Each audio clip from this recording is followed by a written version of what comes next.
Hello everyone and welcome to my channel. Today's video is going to be about Canada's student permit.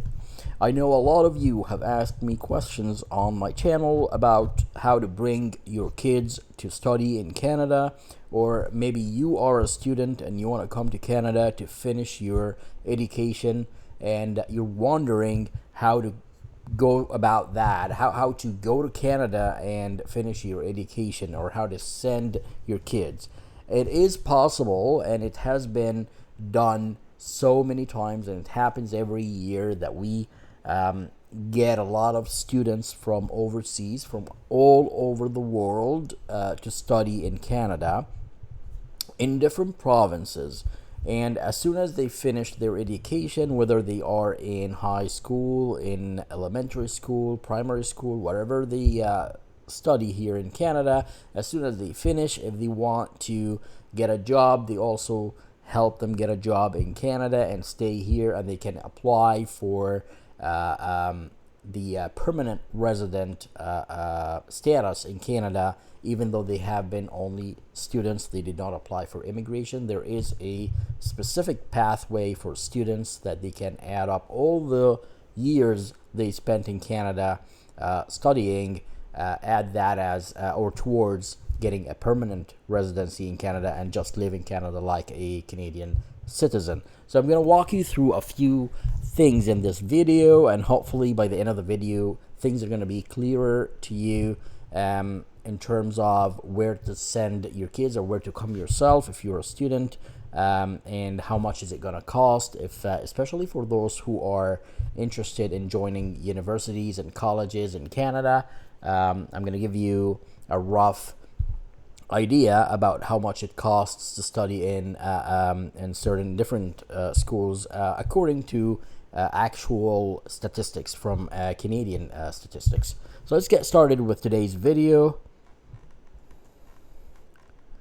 So a little bit about the education systems in Canada. As a student, you can come to Canada to study in a primary school, a secondary school, or even a post-secondary program. There is a weird thing about Canada, which is the fact that each province or territory in Canada has their own education system. So let's say you come to British Columbia, for example, and you study here in British Columbia. The education system is going to be completely different from Alberta's education system or Ontario's education system. So if you come to, let's say you go to Ottawa or Ontario and you start studying and you don't like it and you want to transfer to another province, there may be certain regulations that you have to go through.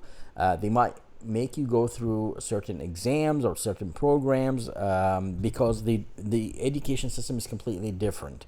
So just bear in mind that when you choose where to come to Canada to study, you need to do a little bit of research to know if you're going to be able to do that in that particular province. For instance, another example is some students can't afford to live in British Columbia. It's extremely expensive, so they choose to go to Alberta, for example, because it's way cheaper than living in Vancouver or British Columbia. However, if they live in Alberta, the weather is so cold in the winter, and even sometimes in the summer, spring, and the fall, it could be really, really cold. So if they're not going to be able to live in a very extreme cold weather, and I'm talking about minus 24, minus 30 in the winter, if you're not going to be able to live in such conditions, then you might want to just suck it up and live in Vancouver and try to find a cheaper place, or rent a place with other people.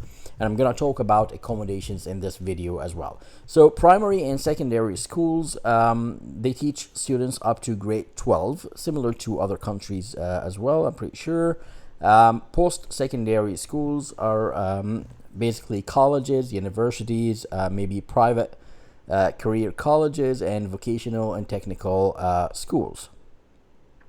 And by the way, you can study in English or French in Canada, so it's actually based on your preference. How to apply to a school, college, or university in Canada. So, first of all, you need to do a little bit of research to find out which school are you interested in, especially those who are coming to universities. Now, some of you might not really have a preference. You're good with any university or any high school, it doesn't really matter. But others might have a preference. For example, if you follow a certain religion like Christianity, for example, and you want to go to a Catholic school or a Christian school, you need to choose. Do you want to go to a Catholic school, or are you not Catholic? You want to go to a different kind of religious school. Some students are Muslim.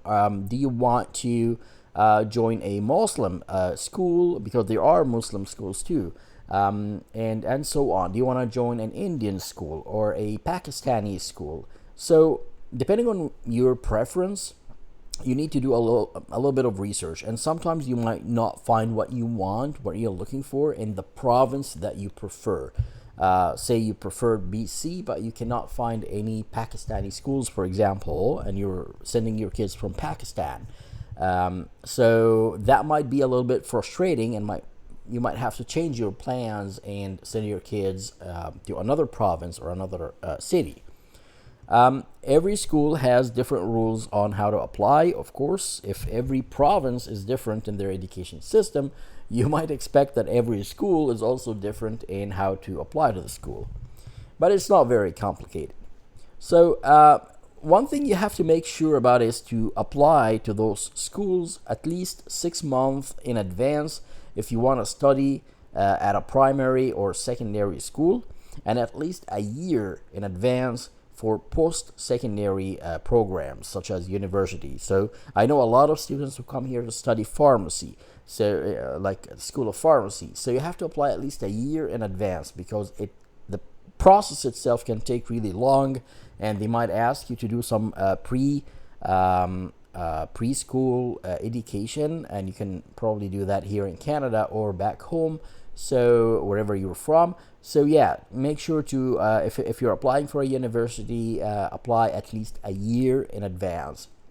So you chose this university now, you are applying now, expect that your paper will take at least a year in the future to get approved. I hope this makes sense. The next thing you need to do once you choose the school, contact the school via email. You don't have to call them, just send them an email. This is a good thing about Canada. Everything works by email, and people actually answer their emails. So contact the school where you want to study or learn, and apply for the program you're interested in. They will give you a list of the documents they need for the application. So there's always an application form, but there's also some other documents that they will need you to provide, probably your previous education. So if you're applying for a secondary school here, they might need to look at your primary, middle school certificates and all that stuff in order to decide whether or not you meet the criteria to get enrolled into a secondary school. All right?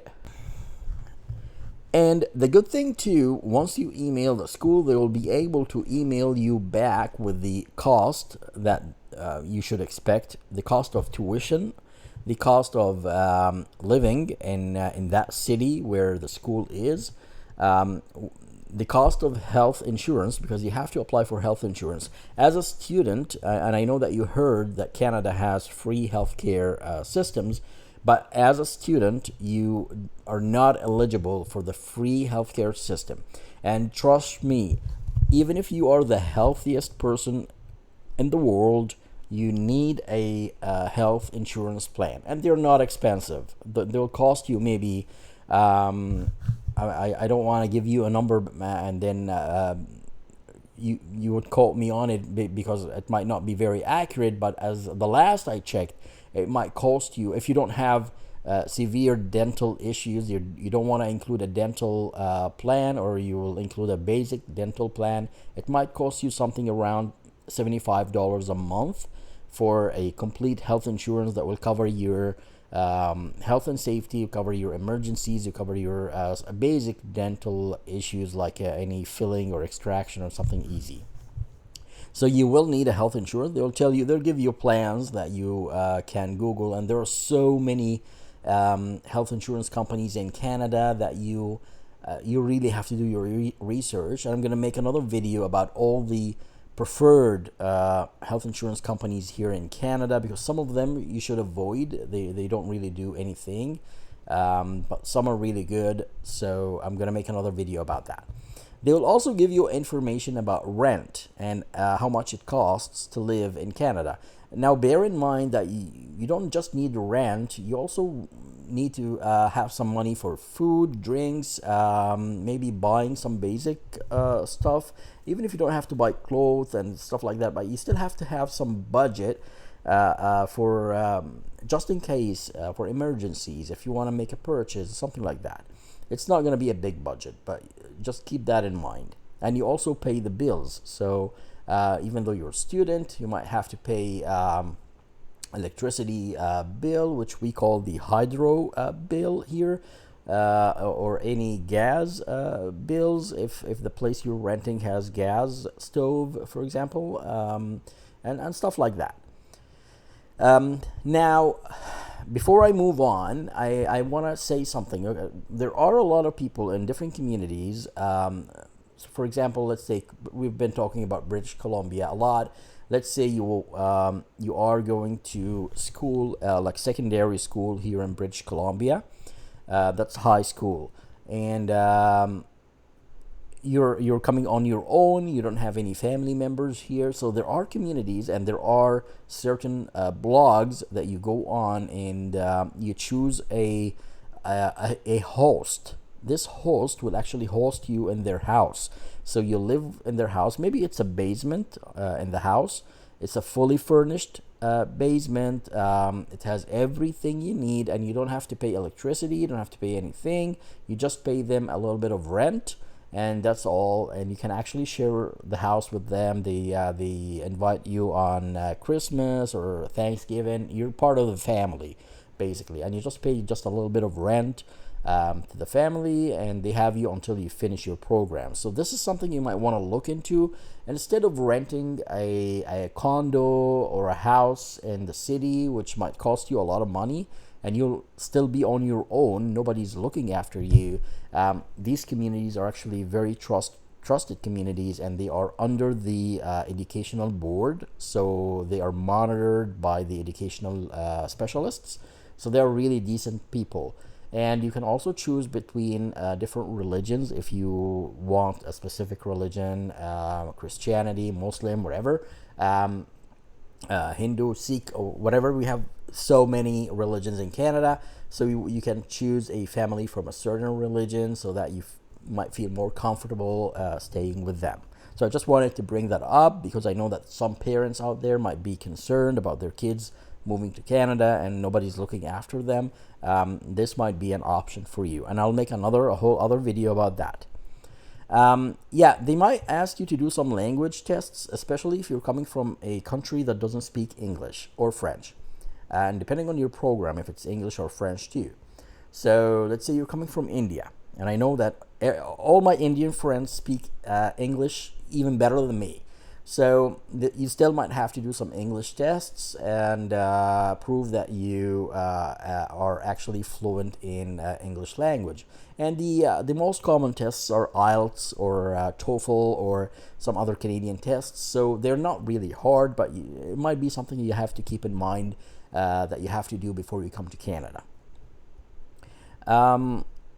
The next step is that you filling out the application forms that they will send you from the school, which is very important. You have to be very thorough, and these applications are actually really big and full of information. So you have to make sure that you give every information they need from you, and don't miss any part on the application form so that it doesn't get declined. Follow any instructions before you submit the application. If the school admits you as a student, let's say you receive an approval letter, or actually if once they approve you, they will send you an acceptance letter, and that means you got accepted to that school's program. That letter they send you, it might be an actual letter. It's a very important letter that you have to keep, because this letter we will use to apply for your study permit.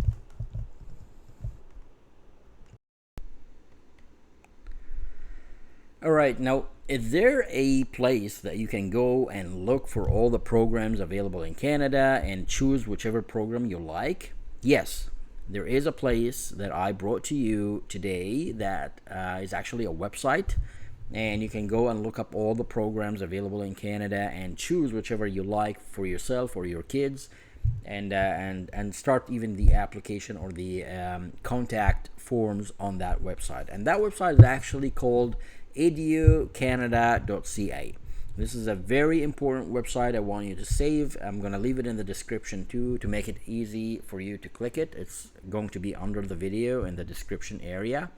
And yes, you'll find all the information you need to know about which program is available in Canada, and where is it at, like which cities have those programs. Let's say you're looking for an engineering program of a certain kind of engineering branch, and that kind of school is only available in only one province in Canada. It will tell you right away where is it, so it will save you a lot of time. You just go straight ahead to that university website and apply for the program you like. It also has information about like secondary schools, primary schools, and middle schools, so you'll find all the information there. Now, I know a lot of you are interested to know how much would it cost you or your kids to study in a university in Canada. I was able to find information about universities, but I couldn't find information about primary, secondary schools, or middle schools. But on average, in 2022, an undergrad student, international student, paid about $36,000 a year for school, just for tuition. These are only tuition fees. And grad students, those are students who are doing master's degree or doctorate degree or whatever, they paid around $21,000 a year for tuition. Now, that's as of 2022 based on Statistics Canada.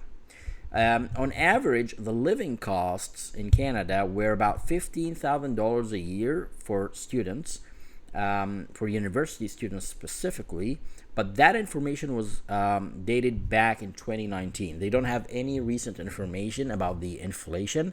I can tell you right now, this number is much higher, so it might be about $25,000 a year now for students, for university students. So just keep that in mind when you're applying for any program, because yes, it might cost you a little bit. And again, remember what I told you at the beginning of the video. There are some communities who take students and make them live with them in the family, in their house, and they give you food, drink for free. They give you a lot of things. Just pay a little bit of rent, and that's it. So it might save you a lot of money if you actually join some of these communities. Now, as a student, you have some perks. You get a lot of discounts on airline tickets, bus companies, trains, many things, many services in Canada will ask if you are a student, we're going to give you maybe 30% or 50% discount. So ask for these discounts when you come to Canada as a student, because you might want to make use of all these services. Another perk that I bring to you specifically in this video is the fact that you're able to work in Canada if you are also a student. And even after you finish your education, you can still find a job and work. And EduCanada, the same website, brings that to you on a plate of gold. So that's why I told you that website is very important for students. And if you have any trouble understanding or going through the website, just shoot me a comment in the comment section and ask me your questions, and I'll help you out. Now, How to get a study permit quickly? Is there a quick process? Yes, there is. So, depending on where you live, first of all, you may be able to get your study permit faster through something called the Student Direct Stream. Immigration Canada tries to process these SDS applications within 20 days. So, you can be in Canada within a month or even less. But again, to get that fast processing of your study or student permit, you need to give your biometrics as soon as possible. Biometrics are basically you go to a certain agency in your country, in your city, and you give your fingerprints, and they make sure that you're not a criminal or anything like that. And then you need to meet all the eligibility criteria or requirements by the school you're applying for and that visa program, which are very simple, straightforward. So yeah, try to get that done as soon as possible, and then your application will go through the SDS system, and it will take about 20 days. Now, bear in mind that a study permit is not a visa and does not by itself allow you to travel or enter Canada. You may also need a visitor visa or an electronic travel authorization. If you do, the Immigration Canada will issue you a visitor visa or something called the ETA, the electronic travel authorization, along with your study permit. So don't worry about that part. They know if you are from certain countries. Let's say you're coming from the Middle East, for example, from Egypt, from any country, and we have a lot of Egyptian students here too. And they know that your passport needs a visa to enter the country. So as soon as they issue the study permit, they will also issue you a study or a visitor visa or a travel authorization in order to be able to enter and leave Canada whenever you want. Now, the cost of study permit is about $150, and it says so on the Immigration Canada website, so you can access there and see it, and you pay directly to Immigration Canada. So they're very straightforward about their costs. There's no other cost for it. So if anybody asks you, oh, hey, give me $5,000 and I'm going to give you a study permit, that's not true, because the cost of a study permit is $150. It says so on the website of Immigration Canada. So those will be scammers. They're just trying to scam you. So beware of these people. And yes, there are people who are trying to scam students. That's all I have for today's video. I'm gonna post another 2 or 3 videos about study permits soon. I hope that you found the information you need on this video. If not, just I'll keep you posted whenever a new video comes out. But try to subscribe to the channel and activate the notification bell so that whenever I post a new video, you will get notified right away. Thanks for watching the video today, and I'll see you in the next video.